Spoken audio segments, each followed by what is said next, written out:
Hello guys, nandito na naman tayo sa isang episode ng Grill Fox HD. And ayun, ang pupuntahan natin ngayon is yung historical place sa Bawang La Union. Ito ay walang iba kundi yung Saint Peter and Paul Parish Church. So samahan nyo ako guys. Tara, let's go! Hey guys, this is Brian Mendoza and welcome to Grill Fox HD.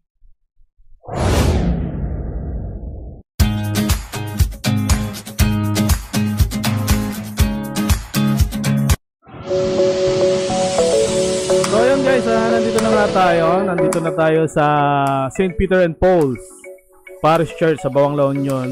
Historical yung place na to kasi Kastila pa eh, nung mga panahon ng Kastila to.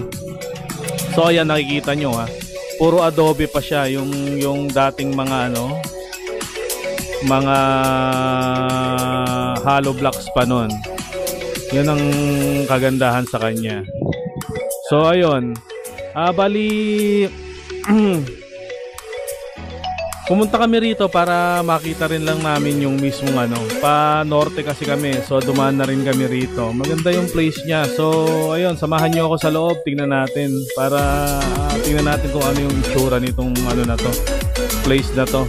Tingnan natin, let's go.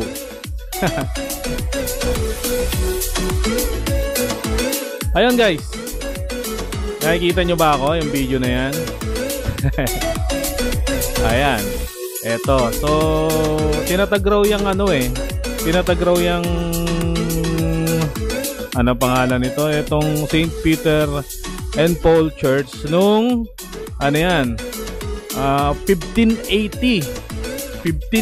Would you imagine?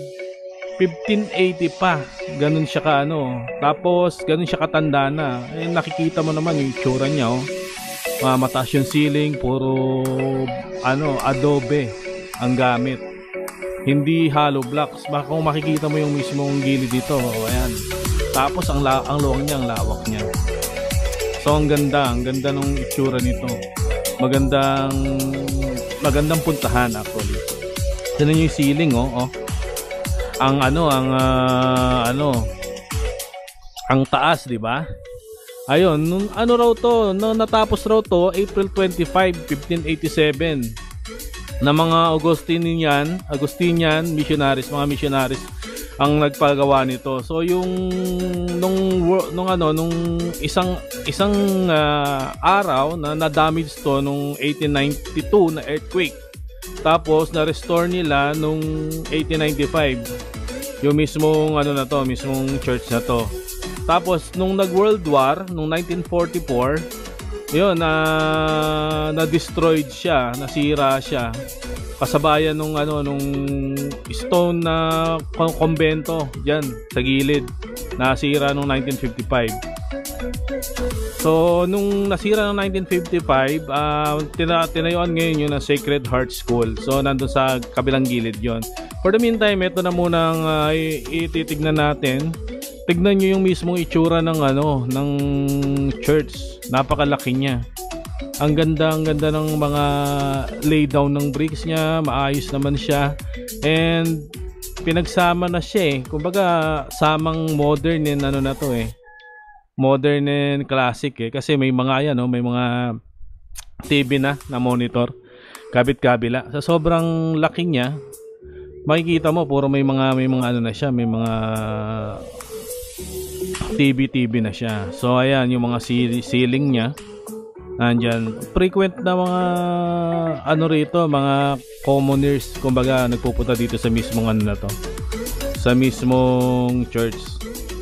Dito rin pala yung San Pedro Bell. Ayan, ang taas niyan hanggang doon. Ewan ko lang kung na-restore raw yung San Pedro Bell na yun. Pero nasa ang dami kasing taong nakapaligid doon sa San Pedro Bell na yun, kaya hindi ko masyadong napuntahan. Hindi ko na siya na-shoot, pero dito yung famous na San Pedro Bell. So ayun guys.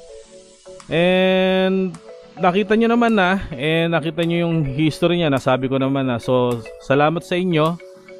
And hopefully nakita nyo yung itsura ng church and maayos naman, maganda naman. So until next time ng travel vlog, susunod hindi ko na paikliin, medyo mas mahaba kasi dumaan lang kami ng konti eh. So ayun, that's about it, and thank you. Mag-like, subscribe, and share. Salamat sa inyo, and peace. Ayun guys, binalikan ko lang kasi kailangan kong mai-guide kayo dun sa pagpunta sa St. Peter and Paul Parish Church. So, punta kayo ng Google katulad doon nakalagay dito sa sa mismong screen. So, punta kayo ng Google tapos type nyo yung Google Maps. Ayan. So, pag tinype nyo na yung Google Maps. So, enter.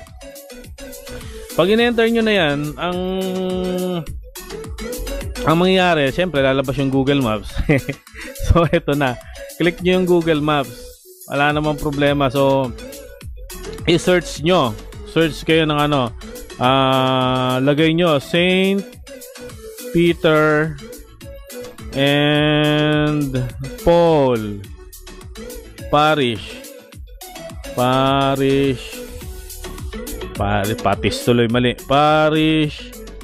Church. Yun, church, tapos Bawang. Ayan Bawang, La Union. So yun, enter natin. Tingnan natin, St. Peter and Paul Parish Catholic Church. So ito, Bawang, La Union. Oh my goodness. So nandito tayo, Bawang, La Union na to. So ito na ngayon yun. So pag pumunta ka, let's say, tignan natin kung nasaan na tayo. St. Peter and Paul Parish. So yun. So meron silang telephone number 0727051245. Kung gusto nyo magtanong, pwede kayo magtanong dyan kung talagang pero usually gamit lang kayo ng Waze mapupuntahan nyo yan So tingnan natin direction nya kung saan tayo makapunta. Paano natin mapupuntahan? So ito na, i-type natin yung kung nasa NLEX kayo sa Balintawak. Kung Balintawak usually kasi nasa Balintawak So ayan, click natin Balintawak, tapos St. Peter and Paul Parish Church. So ito na, ayan So kung nandito ka sa Balintawak, ayan, Balintawak yan, di ba? Pag pag nagpunta ka dyan, ayan ka na. Siyempre, NLEX ka. NLEX. Papuntang north. Pa-north. So, kung Balintawak ka, punta ka ng north, pa-NLEX ka. Ayan. So, dire-diretso ka lang dyan. Tapos, siyempre, magtotol ka. Diretso ka. Ayan. Tapos ngayon, pag napunta ka na dito sa mismong dulo, pasok ka ngayon ng T-Plex. Papuntang norte. So yun, papunta doon sa norte. So ang nilagay dito, yung binibigay ng Google Maps, eto, ang travel mo is kung North Luzon Expressway ka, 3 hours and 47 minutes, 250 kilometers. So malayo-layo rin pala, 250 kilometers. So eto, kung ito kukuhanin mo, ayan na yung mismong path mo. Mag-e-NLEX ka, tapos papasok ka. Pagkapasok ko, tuloy-tuloy lang yan dire-diretso. Tapos pagkapunta mo ngayon ng ayun nga, magti-T-Plex ka. Pagka T-Plex mo, lalabas ka ngayon sa Puso-Rubio, sa exit dito. Diyan Diyan, lalagpas ka ngayon dyan, lalabas ka. Paglabas mo ngayon dyan, kakaliwa ka, syempre, papunta ka pa rin na norte Dire-diretso ka pa rin yan. Diretso ka ngayon dyan. Tapos, maraming gawain ngayon dyan Hindi ko lang alam kung makakalusot ka or hindi, pero maraming construction ongoing. So kung talagang matyaga ka, pwede namang tiyagain mo na. Kasi maganda na may place na pupuntahan mo. Aside from that, marami ring beach doon. Pwede ka mag-beach. May beach na mura, may beach na mahal. Depende sa mga kine-cater nila. So pagkapunta mo doon, punta ka na rin doon sa sa mismong pangalan nito? Sa mismong church para makita nyo, makapagpa-picture, di ba? Makita nyo yung historical church yun. So ayun, pagpunta mo rito, papunta ka ngayon ng ganyan, imbis na magke-Kenon Road ka, kakaliwa ka. Kaliwa, junction kasi to ito. Yung Saita na to, junction yan. So kakaliwa ka, makikita mo yung Jollibee tsaka McDo rito. Wala yung McDo na nakalagay sa Google Maps. Magkatapat yan, Jollibee Rosario tsaka McDonald's Rosario. Dire-diretso ka pa rin hanggang sa Rosario. Tapos kakaliwa ka uli.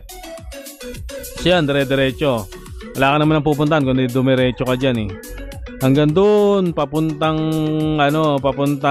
Caba. Yan. Tapos pagka punta mo ngayon, makapunta ka ngayon ng Bawang. Lalagpas ka ngayon ng konting-konti doon sa tulay ng Bawang. Diyan. Dito. Yan, dadaanan mo lahat yan. So ito, Caba Medicare Community Hospital. So ito, mababa madadaan mo yan. Katulad ng sinabi ko nga kanina. So Caba. Tapos ayan o, nakikita nyo, ito tubig to eh. So may mga may mga beach resort. Ayan o, Villanabaro Resort, Revelation Beach Resort, yung mga yan. So pwede ka kung gusto mong mag-beach, pwede rin. Pero kung pupuntahan mo talaga yung pinuntahan rin namin, which is okay naman, ayan, makakapunta ka na. So ayan, yun yung sinasabi kong bridge. So magbi-bridge ka rito, Bawang Bridge. Tapos pagkapasok mo, tamang-tama pagkapunta mo rito, ayan o, gaganyan ka lang. Tapos may nagta-traffic dito ng mga traffic enforcer, magkakanan ka. Pero etong buo na to, traffic yan. Malayong traffic, tapos kakanan ka. Pagkakanan mo, kakaliwa ka ngayon ng konting-konti lang. Tapos yun na yung plaza nila.